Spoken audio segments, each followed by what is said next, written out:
Thanks for coming. This is the last talk of the day. So this is joint work with Phoebe Chen and Matt Barriott.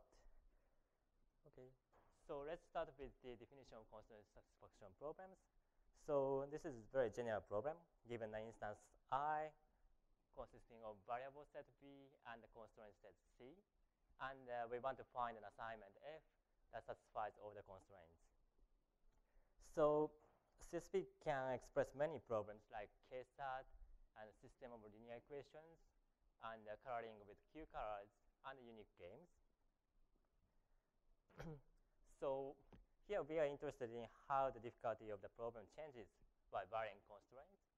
So we want to parameterize CSP by using constraints we are allowed to use.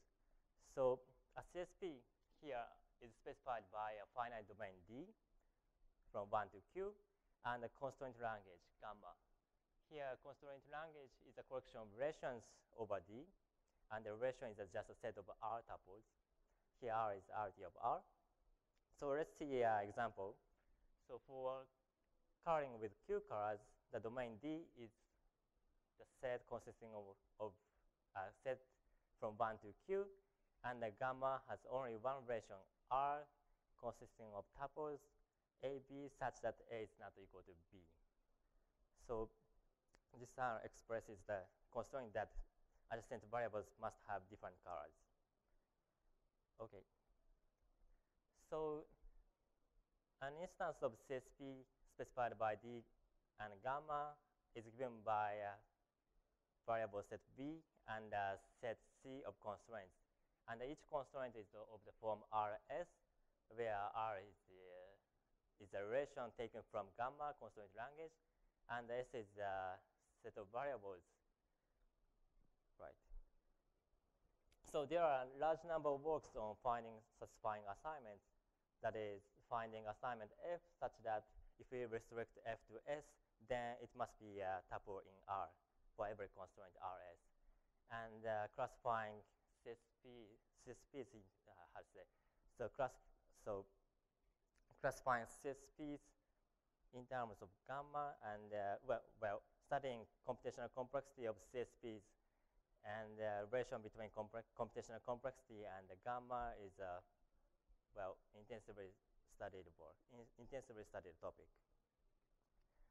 So here we want to study testing assignments to CSPs. So the first question is the following. Can we decide if an assignment, suppose that we are given an assignment, can we decide if an assignment satisfies a CSP instance or not? Then this is a very easy question because it can be tested, it can be decided in linear time very easily.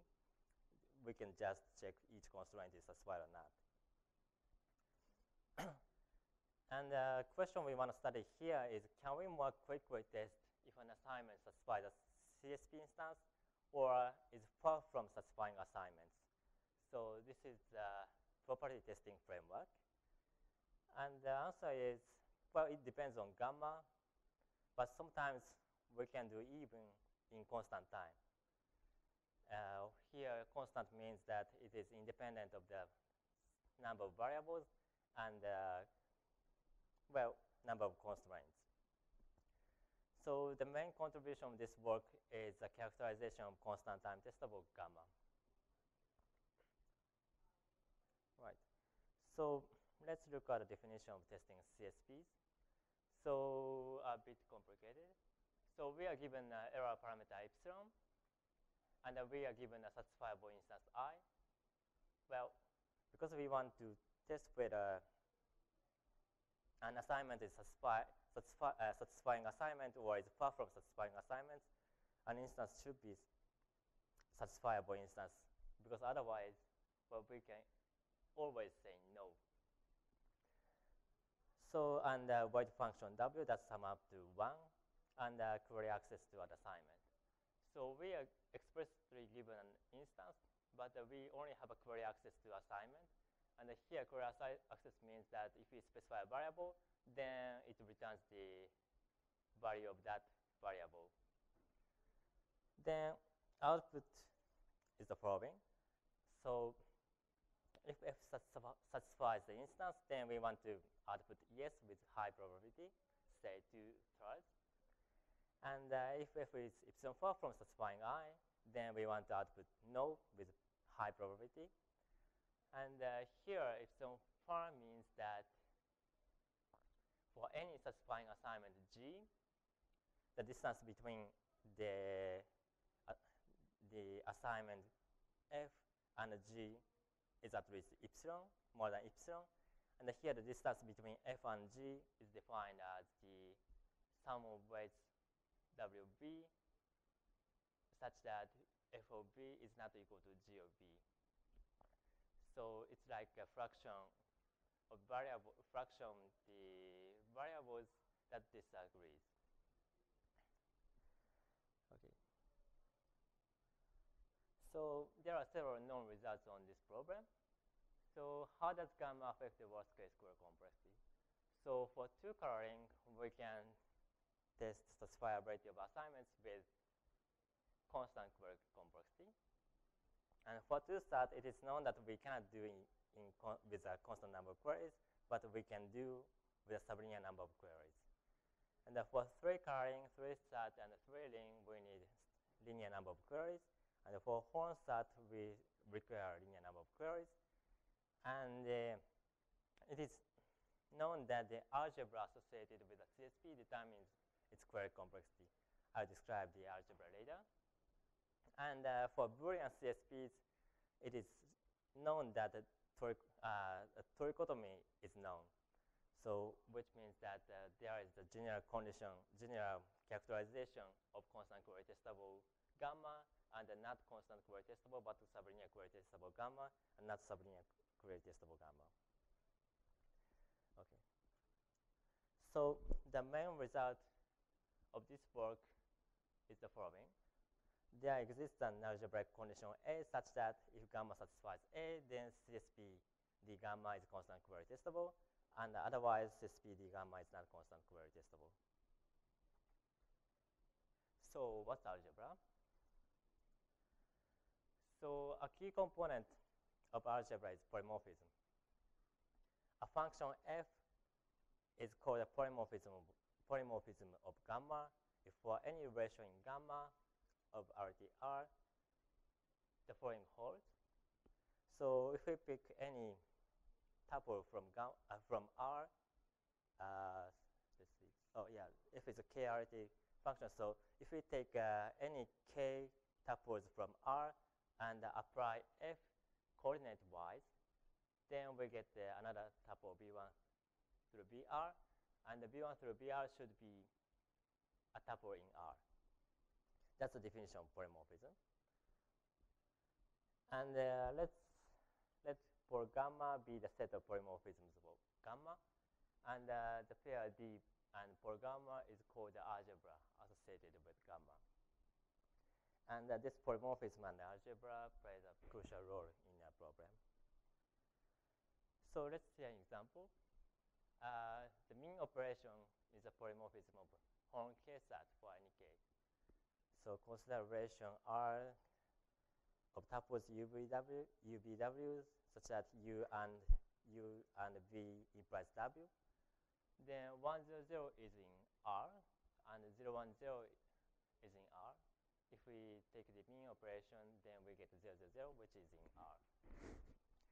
And the ternary majority operation is a polymorphism of 2-sat, and x plus 5 plus t modulo 2 is a polymorphism of 3-ring. The only polymorphism of 3-sat is just a projection. Okay. So a crucial property is the following. To study query complexity of CSP gamma, we only have to look at polymorphisms. So let gamma and gamma prime be constant languages with the same polymorphism set. Then if CSP gamma is if one of them is constant query testable, then the other one is also constant query testable. So in order to characterize constant query testable gamma, we only have to look at the polymorphisms. So our main result can be stated as follows. So if the following holds, if for gamma has a majority and a massive operation, which is called arithmetic condition, then CSP gamma is constant query testable. And otherwise, CSP gamma is not constant query testable. Here, majority is just majority. So it outputs A if the arguments are BAA or ABA or AAB. And the massive is operation that outputs B when the argument is BAA or AAB. It's like minority, but it doesn't impose any constraint when the argument is ABA. Okay. So in this talk, we only look at the first one because the second one is obtained by simple modification of existing work. Right. So let's see some examples of arithmetic CSPs.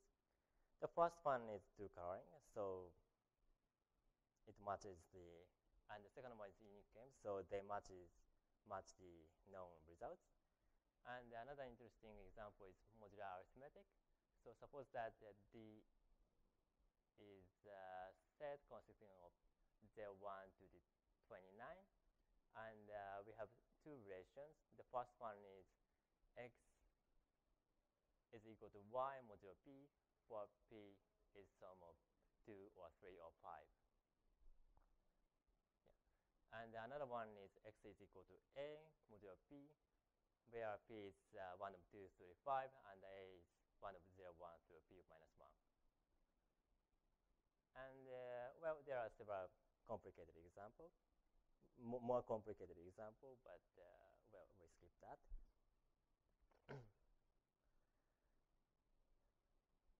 So yeah, so let's look at our algorithm. So the idea is transforming the given input IF to a trivial one by a sequence of reductions. So we have three reductions: factoring reduction, splitting reduction, and isomorphism reduction. So we look at these reductions for modular arithmetic because, well, it shows some essence of these reductions. And to describe these reductions, it is convenient to identify the domains 0, 1 through 29 with F2 times F3 times F5. Okay. So the first reduction is factoring reduction. So we shrink the domain of each variable by factoring by an irrelevant congruence. So suppose that, well, let's see the example. So we have three variables y, x, y, z, and we have two constraints, x is equal to y modulo 2 and x is equal to z modulo 3. And suppose that f of x is 0 to 3. Then we can, well, reduce this instance to the bottom instance. Here we just shrink the domain from F2 times F3 times F5 to F2 times F3. Well, why we can do that? The reason is that if we get satisfying assignment for the bottom instance, then we can recover satisfying assignment for the top instance. Well, basically because F5 is coprime to 2 and 3. So this is the first reduction. And the second one is splitting reduction. So suppose that, well, this example is the bottom instance in the previous slide. So from this instance, we can reduce to the bottom instance. Here we split the variable x to x prime and x double prime, and the constraints are the same. Well, this seems very easy, but the key point of this reduction is that if we can get a satisfying assignment for the bottom instance, then we can get a satisfying assignment for the top instance. And basically, this is because well, so-called Chinese reminder theorem holds for the arithmetic CSPs. So if we can get, well, yeah, that's the reason we can get this splitting reduction. So the final reduction we need is isomorphism reduction. So after applying factoring reduction and splitting reduction, we can show that we can get the following situation. Relations in each connected component are isomorphisms, like the example shows. Then we test the consistency of F, to test the consistency of assignment within each connected component. This can be done easily. And if the test passes, then we contract the connected components. So we have two connected components, and for the first component, we have isomorphism module 2, and for the second component, we have isomorphism module 3. So we can easily test whether these isomorphisms are satisfied or not by picking constant number of variables and test the consistency. And if the test passes, then well, we contract the instance to the bottom one to get the bottom instance. Then finally we get a trivial instance, which is easy to, well, actually there is nothing to test here. If we can get the trivial instance, then it is always satisfiable, and we can recover the satisfying assignment for the original instance. So the only thing we test is the only thing we test is the consistency in connected components. So here we show an example using arithmetic, modular arithmetic, but the details are very complicated. For example, we need to preprocess the instance. And I just mentioned that satisfiability is preserved through reductions, but actually we have to show that epsilon fairness is also preserved. And we should query F on the fly because we don't have to read the whole F in order to get the constant query complexity. And in the isomorphism reduction, relations may be not isomorphism, but just surjective homomorphism. And also, for general arithmetic CSPs, we need to perform these reductions D times.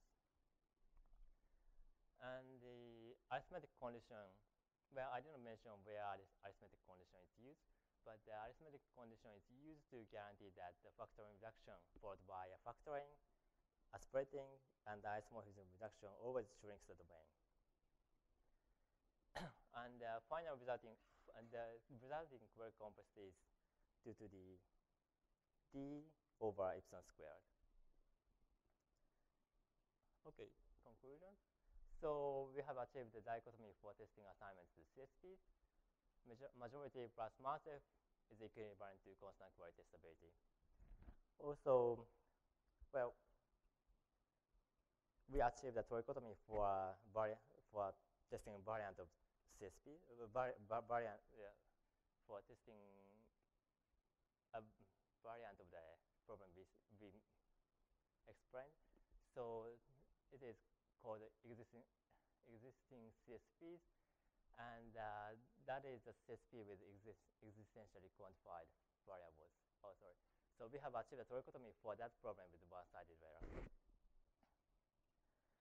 And here is the main conjecture.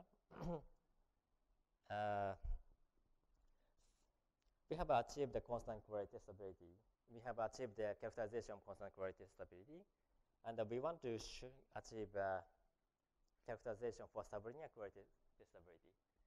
And the conjecture here is CSP D gamma is sublinear query testable if and only if the polymorphisms of gamma has a k-near unanimity operation for some k larger than or equal to 3. Here, k-near unanimity operation is the extension of majority, so which outputs A if k minus 1 of the argument k minus 1 values of the argument is A.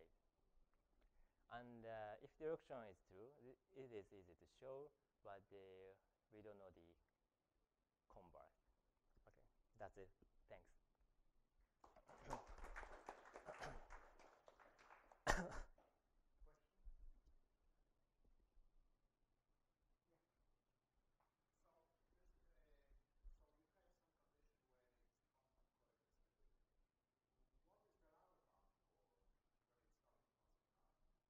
Uh,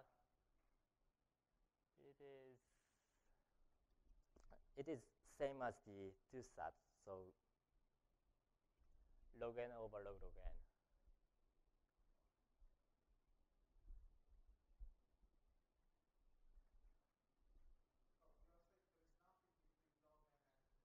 Yeah, and there's nothing. And I think this draw one can be improved. That's another open problem.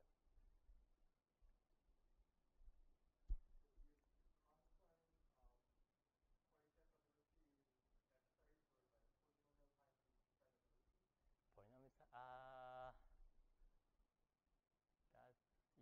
yeah, that's true. Yeah, if the CSP satisfies arithmetic condition, then it can be decided in polynomial time.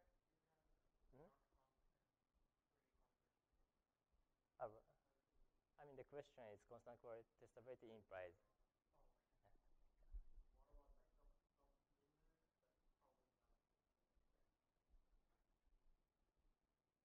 But actually, I think the testability is harder than decidability because Hornsat and the swirling also requires linear queries.